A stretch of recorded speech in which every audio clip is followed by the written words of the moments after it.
গুটি চাকৰিটো কিন্তু আমি দুটাই ল'ব লাগিব।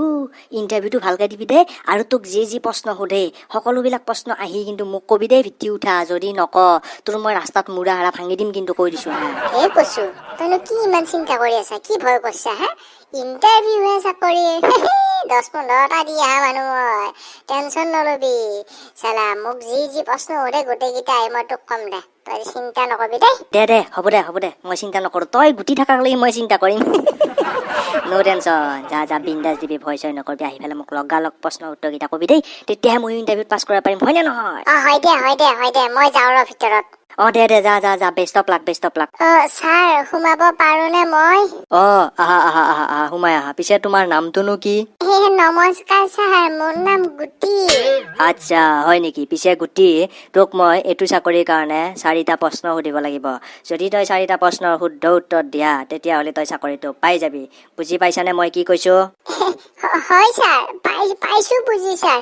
সোধক, আপুনি যি সোধে সোধক, মই একফালৰ পৰা উত্তৰ দি যাম ছাৰ। আচ্ছা, প্ৰথম প্ৰশ্ন, ভাৰতবৰ্ষৰ স্বাধীনতা সংগ্ৰামী নেতা এজনৰ নাম কোৱাচোন।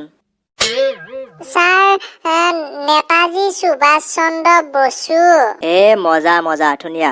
এইবাৰ মই তোক 2 নম্বৰ প্ৰশ্নটো সুধিম হা, তই ৰেডি নে? হয় ছাৰ, মই ৰেডি, আপুনি সোধক।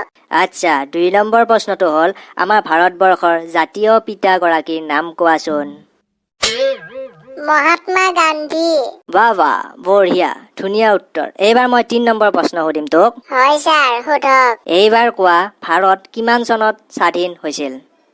ছাৰ, 1942 চনৰ পৰা চেষ্টা কৰি 1947 চনৰ 15 আগষ্ট তাৰিখে হৈছিল। বঢ়িয়া, তুমি পাৰিছা দেখোন। ঠিক আছে, এবাৰ নেক্সট প্ৰশ্নটো সোধো।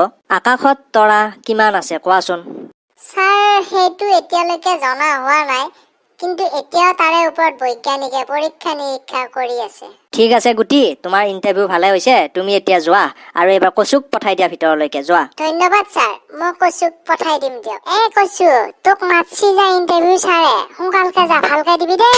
ঐ, তই নকৈ কিয়া? কি প্ৰশ্ন সুধছি মোক ফটাফট কৈছোন। প্ৰশ্ন কৈ থাকবা সময় নাই, বহুত দেৰি হৈছে, সোনকালকে যা। দে ভিত্তি উঠা, প্ৰশ্ন কবা নালগে দে, উত্তৰকেইটাকে কো, ফটককে কো।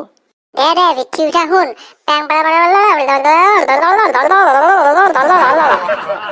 দে হ'ব দে গুটি, ভিত্তি উঠা, তই ইয়াতে ব, মই যাওঁ দে ভিতৰত, ফটককে মই ইণ্টাৰভিউটো দি থৈ আহো দে গুটি। ব। ছাৰ, সোমাব পাৰো নে? কৈছো, আহিছা? দে আহা। আজি তোমাৰ ইণ্টাৰভিউ ল'ম মই হা, একেলগে 4টামান প্ৰশ্ন সুধিম। প্ৰশ্নকেইটা উত্তৰকেইটা ধুনীয়াকে কবি হা। যদি শুদ্ধ উত্তৰ কবা পাৰা, তেতিয়াহ'লে তই চাকৰিটো পাই যাবি। বুজি পাইছা নহয়? ছাৰ, আপুনি প্ৰশ্ন সোধক। আপুনি একদম টেনচন নলবি, মই উত্তৰ চব জানো, একফালৰ পৰা কৈ যা। প্ৰশ্ন সোধ। হয় নেকি? দে পিছে ঠিকে আছে। এতিয়া তই পিছে কৈছোন, তোৰ আচল নামটো কি? নেতাজী সুভাষ চন্দ্ৰ বসু। হে, কি আচৰিত? দেচোন দে, তোৰ দেউতাৰ নামটো কৈছো এইবাৰ। মহাত্মা গান্ধী। হে, কি আচৰিত নাম তহঁতৰ। হয় ছাৰ, আমাৰ এনেকুৱাই নাম। আপুনি প্ৰশ্ন সোধক, মই উত্তৰ দি যাওঁ। হয় নেকি? দে পিছে কৈছোন, তোৰ জন্ম কিমান চনত হৈছিল?